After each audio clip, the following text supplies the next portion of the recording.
All right, here we go. Man, do we got some updates for you out of Niger, Africa. The story continues in Niger, where we still have riots happening on the French. Riots, more so protest. You have Mali trying to figure out their own issues. You have Burkina Faso also trying to figure out their own issues. And we still don't have any talks of peace. Hello, everybody. If you are joining live, thank you for being here. Unfortunately, we don't have talks of peace. Now, in this video, live stream, we have many stories to cover. We're going to be talking about issues in Mali. We have a Wagner fighter that's been ambushed. Russia getting ambushed in Mali. You have Mali falling apart. You have Niger on the brink of conflict. You have Mexico put the Russians in a parade. What? Why would they do that? And then you also have Russia suing essentially Ukraine, if you will. So we got a lot of things we're going to cover. Again, thank you for being here live. Make sure you guys like the live stream if you're being here, and please like the video. So let's start with this. The big story that everyone's talking about: Mali, Niger, and Burkina Faso all becoming allies and publicly becoming allies, if you will. Mali, Niger, and Burkina Faso signed a security pact on Saturday. All three West African Sahel nations are ruled by military juntas. The pact promises they will come to the aid of each other in case of any rebellion or external aggression. Abdoulaye Diop is Mali's foreign affairs minister. Any attack on the sovereignty and territorial integrity of one or more of the contracted parties will be considered as an aggression against the other parties and will entail a duty of assistance and relief on the part of all parties. The three countries are struggling to continue. Okay, so we see here all of them coming together publicly. This is a really big sign that they're willing to fight against ECOWAS, fight against other African nations, which is not a good thing. Now, I have to skip this part because unfortunately, there are words in here that you can't say. Essentially, all they're saying is that these countries are also willing to fight against bad militant groups, if you will. The latest coup in Niger drove a further wedge between the three and countries of the regional bloc, the Economic Community of West African States, which has threatened to use force to restore constitutional rule in the country. Mali and Burkina Faso have vowed to come to Niger's aid if it is attacked. All three states were members of the now dormant France-supported G5 Sahel Alliance joint. That's another interesting thing, is that all of these nations used to fight together with the French, and we'll get to that in a second. How did the French all of a sudden lose this alliance? Again, if you're watching this live, please like the video. It helps out a ton, and I appreciate you guys. We have a lot of stuff to cover today. Force launched in 2017 to tackle Islamic groups in the region. But relations between France and the three states have soured as well since the coups. France has been forced to withdraw its troops from Mali and Burkina Faso and is in a tense standoff with the junta that seized power in Niger after it asked France to withdraw its troops and its ambassador. France has refused to recognize the authority of the junta. Okay, so we have France not recognizing the junta still, and we have another video to go through where more protests are happening right outside of a French military base. We have a good question. Think this will spark a number of conflicts in Africa that the U.S. will get involved in. The U.S. will only get involved in the Sahel region. And I think the other country within Sahel would be Sudan. So you have Sudan, Niger, those countries. And the Sahel cuts across West Africa, all the way to East Africa, right in the center of Africa. And somebody said, U.S. should keep our noses clean to stay neutral. I agree, and that's what we're trying to do, but we're getting to the point where we're going to have to leave at some point, unfortunately.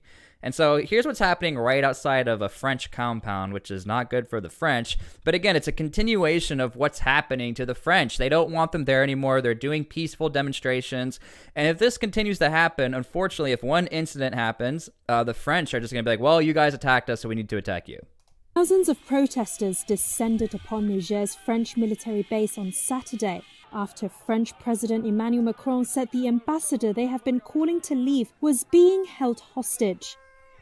The demonstrations began in early September, around 5 weeks after soldiers toppled President Mohamed Bazoum. And this has been a massive debate and talking point on whether or not the French are over-exaggerating their ambassador being held hostage. When I think about being held hostage, I think that the building is surrounded, they're not being allowed to eat, that there's a ransom held on them. The only issue with this narrative is that the French have quite literally been asked to leave. Now, we'll get into why they just can't get up and leave. There's a lot of problems there, and if the French do leave Niger, it's also going to affect Europe and a lot of other countries. Beyond that, there's a point of debate here. Is the ambassador being held hostage, or does he not want to leave? Because there's no ransom being held for him. They're actually protecting the ambassador and not allowing people to storm the embassy. So that's an odd one. And seized power in a coup. The move has been widely condemned abroad, but celebrated by many at home. Protesters gathered outside the base to demand its troops, as well as the French ambassador, to leave the country. Hundreds are camped there, vowing to occupy the base's front entrance until their demands are met. Look, these guys are not going to leave. That's the other thing. I mean, we're at a standoff. We have tens of thousands of volunteers who have volunteered on behalf of Niger, not in a military role, but in a volunteer role. We could assume that these are volunteers, these protesters, to stand in front of the French embassy. And they've also vowed, if they had to, if there is an intervention, we'll stand over right in the airport so no one can use the airport for any sort of military action. So the French have a lot to deal with beyond the fact of military intervention.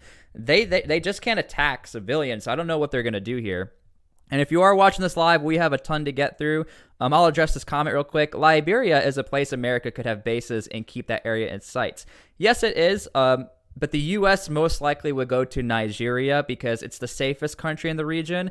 It's also strategically placed in the middle of the Sahel where the U.S. is operating out of. The U.S. wants nothing to do with economy. The U.S. wants to fight the bad guys. And Nigeria, again, is smack dab in the middle. It borders Niger, and it's right next to Burkina Faso and Mali, and we can still do drone operations and what we're still trying to do over in the Sahel region. Thank you for the comment. And again, please like this live. It's helping out a lot. I appreciate you guys. Relations between Niger and its former colonizer France have worsened since Paris declared the junta illegitimate, stoking anti-French sentiment. French President Emmanuel Macron said on Friday that France's ambassador in Niger is being held hostage at the French embassy by the military junta. So this is the part right here that many people are speculating. I'll play this again. The French president says, well, we're being held hostage. Macron said on Friday that France's ambassador in Niger is being held hostage at the French embassy by the military junta. Niger's military leaders ordered the... Now, I'm going to be honest with you. That does not look like a hostage situation when I'm looking at this graph. A bunch of guys just standing in front of the door.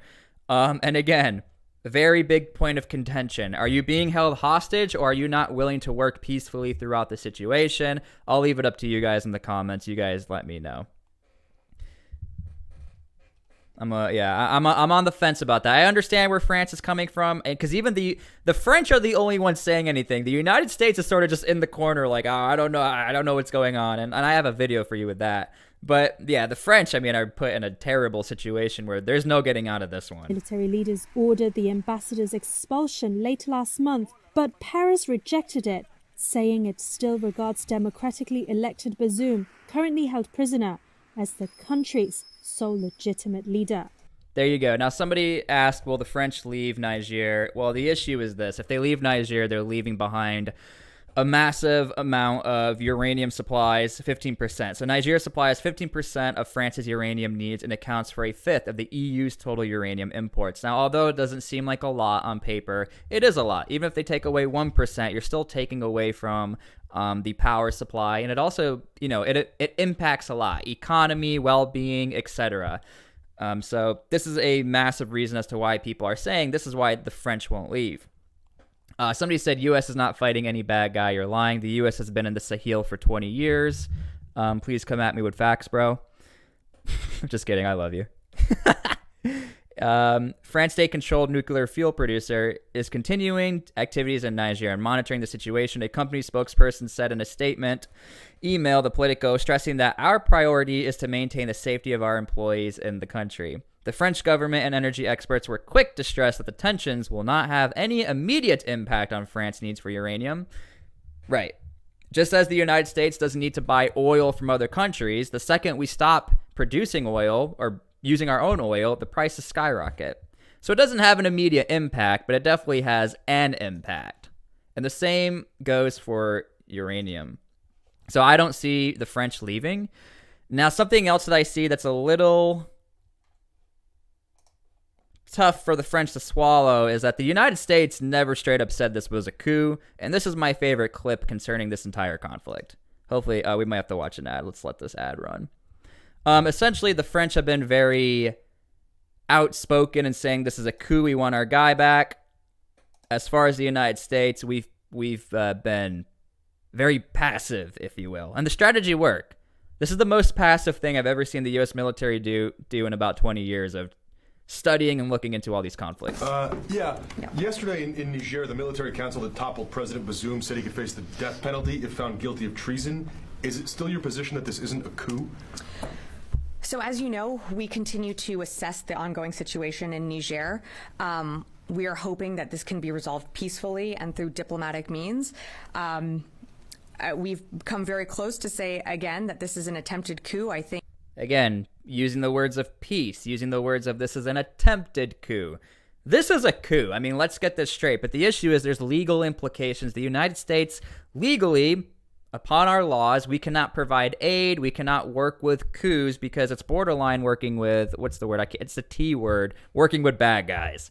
And so the United States does not want to go down that path because we've already invested a ton of money into this country. A lot of money, a lot of time, blood, sweat, and tears, literally.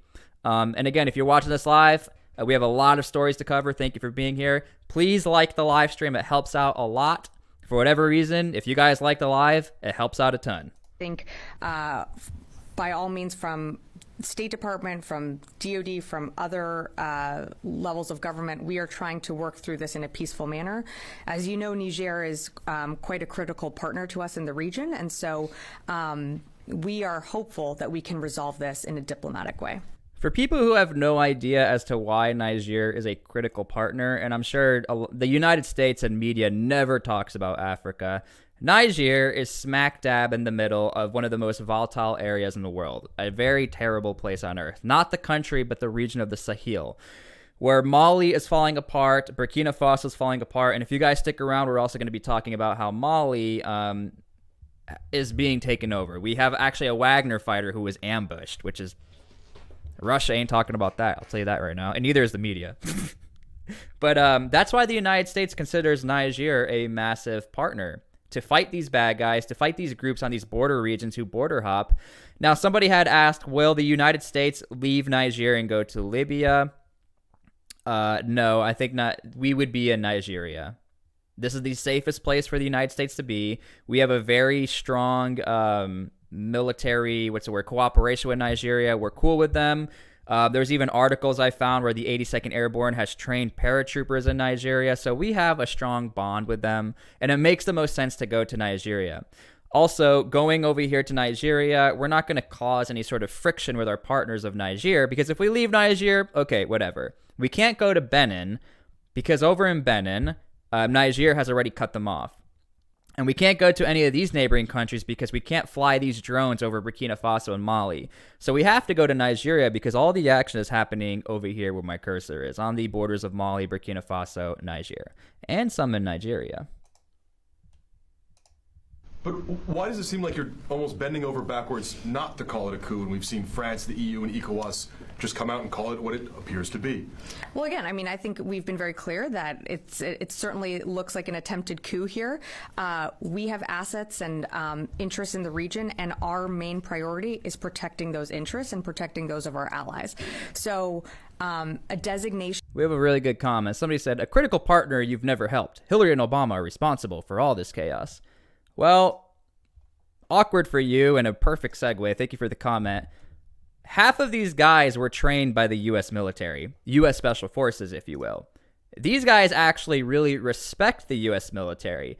They do not respect the French. Now, I'm not going to sit here and say that they love the United States, because these guys were not Niger was not so much in favor of these drone bases being in Niger because it undermined the military. And you have to think, if all of a sudden Germany builds a spectacular base in the United States, we wouldn't be happy about that because, hey, we can do the job. But it's a very ironic statement to say that the United States has never helped Niger when these guys love the U.S. That's why they're letting them stay there. So again, that's why I love the comments. It's good to keep you guys educated and help you out. And thank you for that comment. Perfect segue. The United States is staying peaceful, and so is Niger. Now, this is a very complex situation considering the United States is working with a junta, is working with a coup, but technically, under the law, you're not necessarily allowed to. And we'll leave it at that.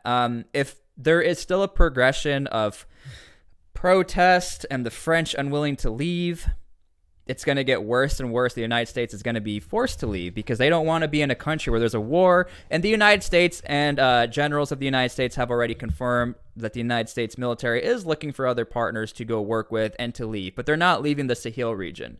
Again, a lot of money has been invested in the Sahel. Time, blood, sweat, and tears. But yeah. Somebody said nobody respects the French. Another proxy? Possibly. Okay, so that's that's us talking about Niger.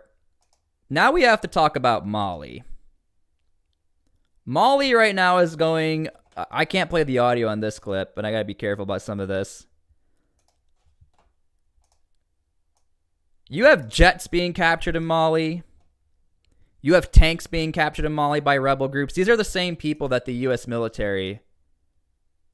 This is who we're fighting.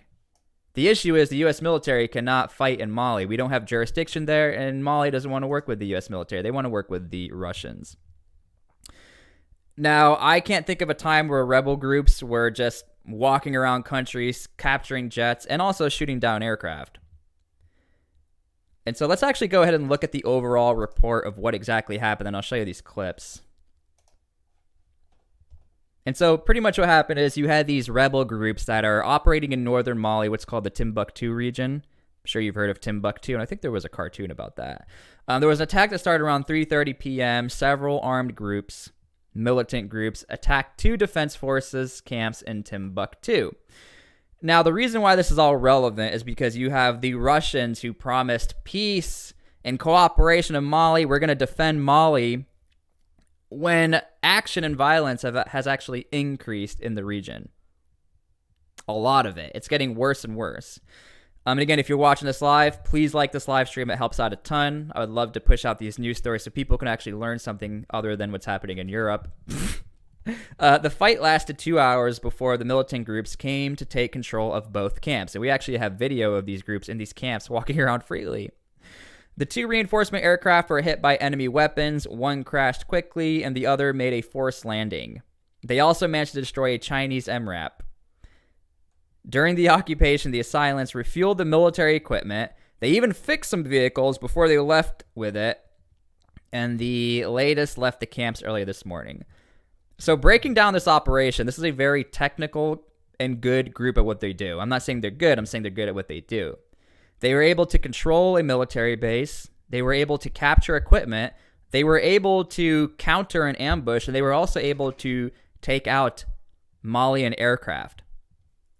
They were also able to take out a Wagner fighter. Now, Wagner fighters are not like these superheroes that we like to perceive, that they're like these unbeatable people. These are just fighters who fight under the banner of Wagner. But nonetheless, we have clips here of these guys just walking around freely. Hopefully we can see that.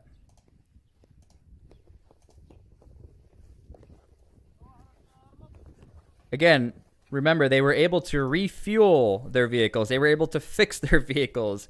If you're able to do that after a battle with no quick reaction force or QRF coming at you, Mali's in a really bad place right now, and that's supposed to be Niger's savior. That's supposed to be their helper. Good Toyota truck there. You always got Toyota trucks in the background. What's up with that? Okay, and the other big part of the story is this. Not the jet. I can't play the audio on this clip, but we can show you a little bit. You have Wagner fighters who were ambushed. a coordinated attack on a Wagner fighter positions. So now all of a sudden you have Russia in the mix of all of this. You have violence increasing. And I've showed this chart before. This is a very interesting chart that shows that ever since Wagner got involved with Mali, it's one of my favorite charts because it goes to show you what happens with coups. This chart, red going up is violence, blue going down are international community members leaving. So the UN, the French, Sahel partners. Ever since Wagner in 2021 arrived, you can see an uptick in attacks and violence. You also have Wagner fighters who were caught on footage burying enemies, allegedly. September 16, 2022, Malian soldiers and Wagner mercenaries attack a village of their own people. Now, when you scroll down to the good side of everyone leaving, junta expels the Danish special forces, who are a great fighting force. The junta refuses German military flight clearances. The junta bans broadcasts, so the French can't even broadcast what's going on. Egypt suspends activities. The junta announces that it will suspend all MINUSA troop rotations.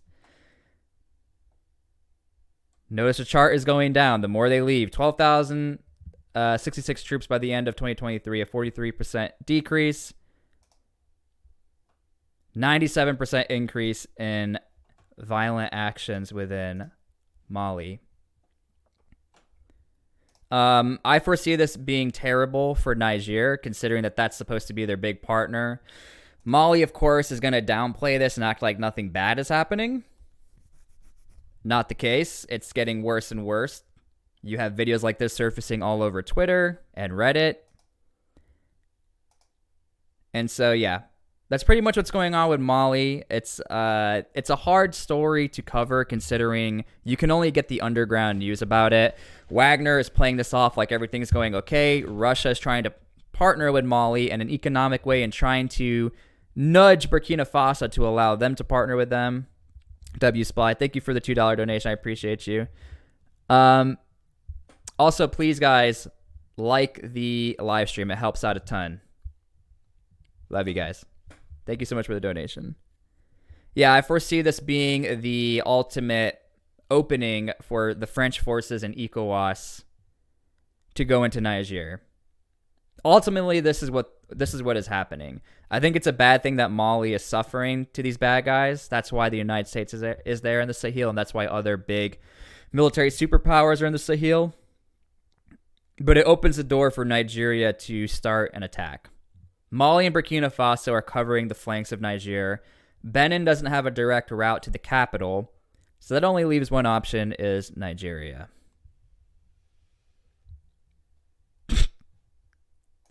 All right, and that's essentially what's happening with Mali. It's crazy. Camps being captured. That's a South African truck right there. That's an RG. Jets being captured. All right, now we're going over to Mexico. This story is kind of wild, and I think the international community is a little shocked. This is a news story that flew under the radar a little bit, but I'm not surprised because Mexico does what Mexico wants, and they can do whatever they want, but it definitely doesn't set a great example for others. So for those of you who are not aware, Mexico and Russia are friends. They're partners. Mexico borders the United States, for those of you who don't know.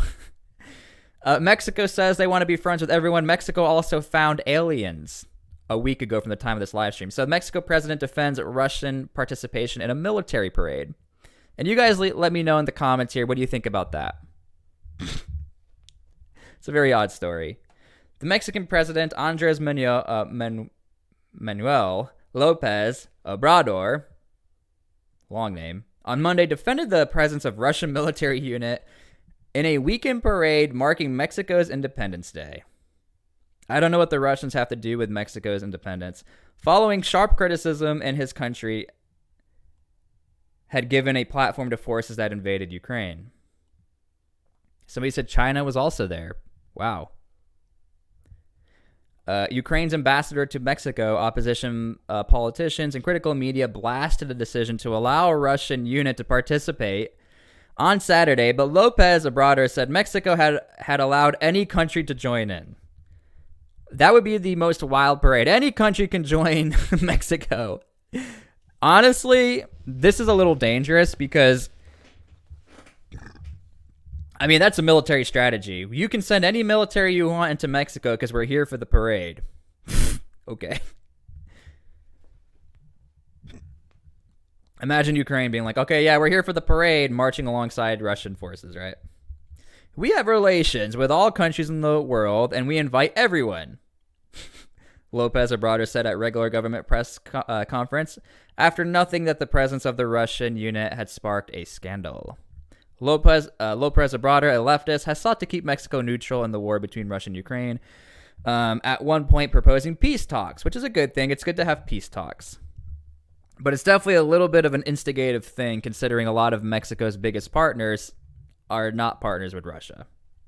Nonetheless, his government has backed some major UN resolutions criticizing Russia's role in the conflict. Again, very odd relationship here.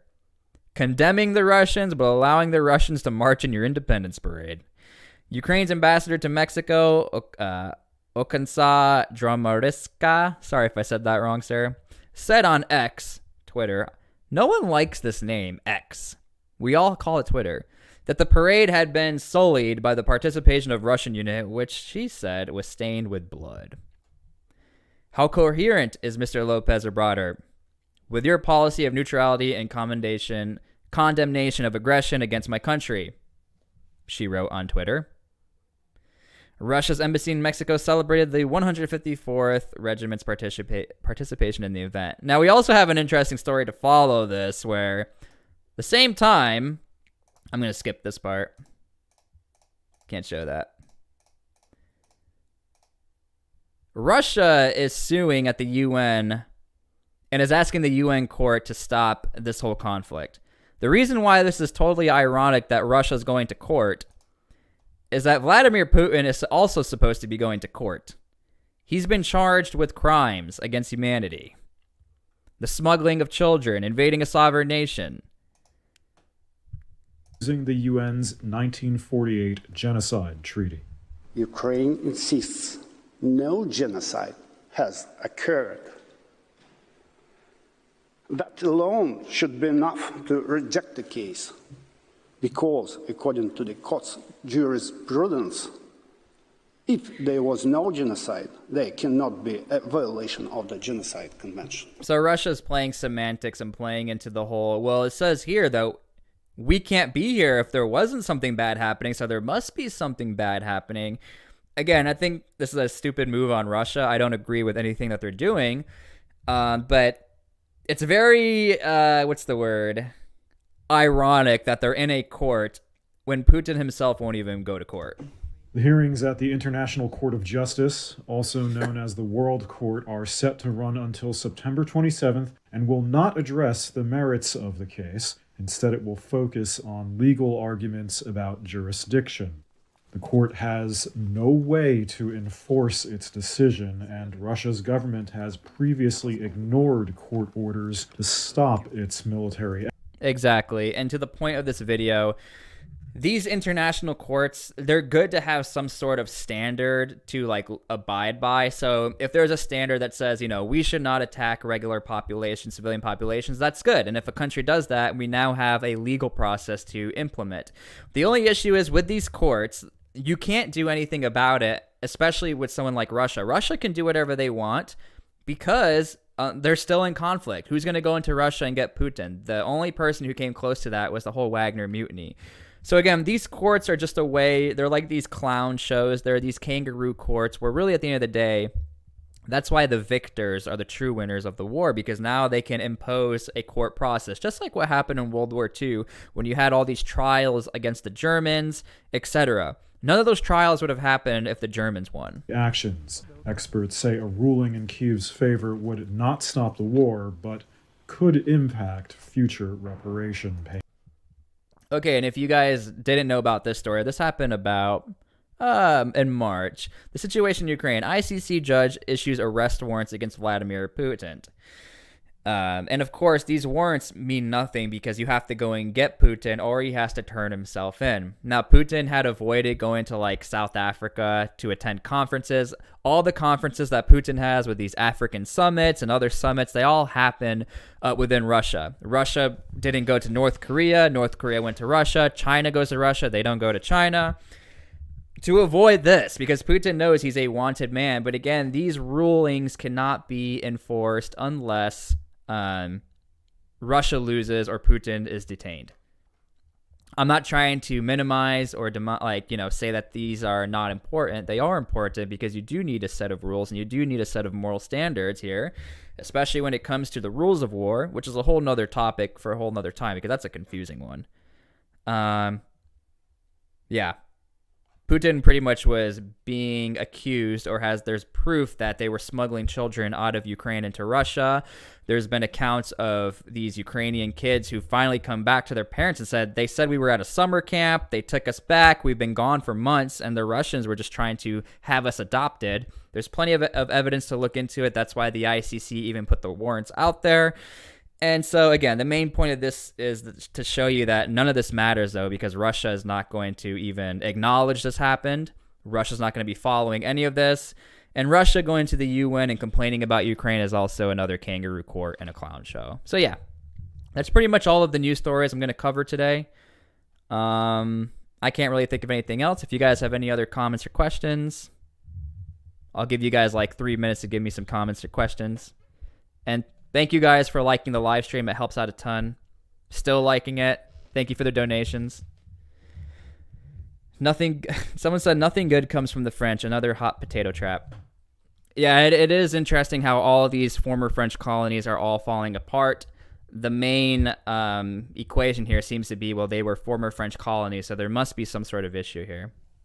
Somebody said typo uranium. If Germany won, would Japan be more punished? I think Japan still would have lost. They were losing manpower. They didn't have enough oil or gas supplies for their vehicles. And they were literally just destroying their own air force by crashing them into other people. Eventually, and the United States, by the time they were already getting to mainland Japan.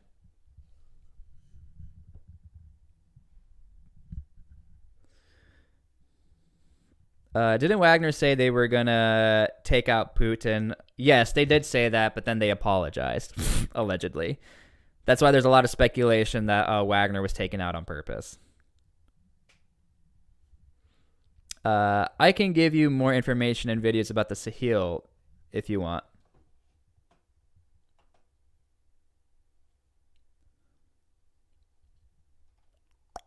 In court, I mean. No, they would not have won in court. And would they have been more punished? Japan, I think, was punished way more than the Germans. I mean, they were told no more military. And you have to understand, I mean, that's a culture of, what's the word? They had an emperor. They're all about honor. They're a military nation. So to take away the sword from the fighter was culturally, you have to understand that was a big issue. For Germany, it was like, we're going to give you a fine and all these people are going to jail. For Japan, to tell them they're not allowed to be fighters or warriors anymore, I mean, some would argue you nearly destroyed their culture, but others may argue, look at them now, they're one of the strongest militaries in the world. They're I think they're ranked number 8 for top military superpowers.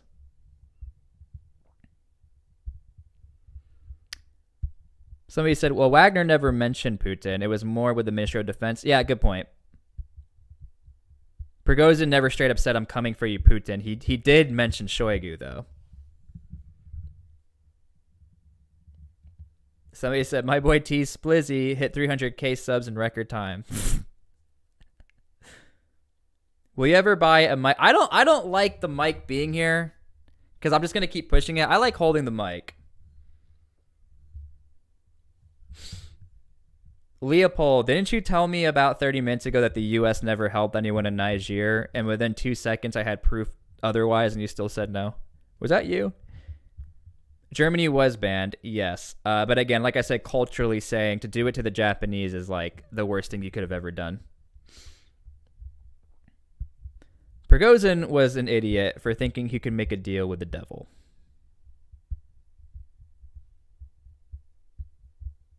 Somebody said, I'm glad they took their warrior culture. Now we got a PS5.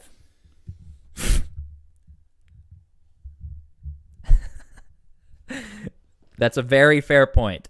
Very fair point. That's why we like these question and answer segments.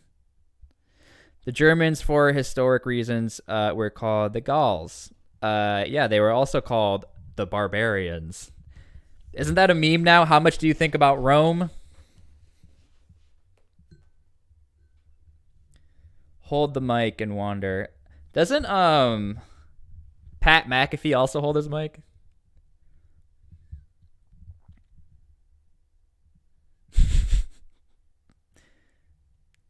So that would be a warrior culture. I mean, PS5 is a warrior culture.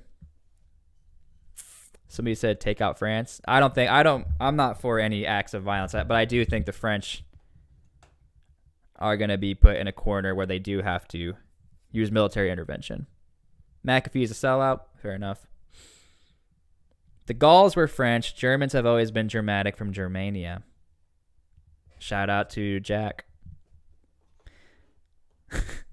But, all right. I mean, anything else you guys want to talk about? Other than that, I sort of like doing these longer streams, just going through all of the content here. I don't know. I enjoy it. I'm an American soldier. I'm a warrior and a member of a team. Shout out. Thank you, 11 Bravo, for your service.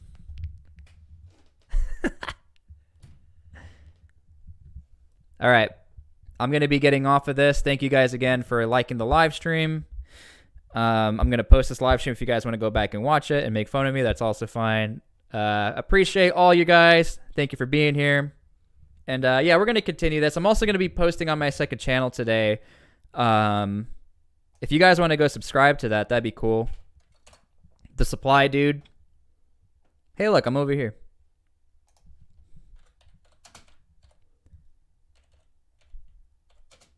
This is the only issue when you hold your mic. If you go over to Supply Dude, I'm going to be doing some new content over there. I think I'm going to change it up. Get away from the military stuff, and then we'll see what happens. But if you guys want to go subscribe to the Supply Dude, it helps out. We're at 95K.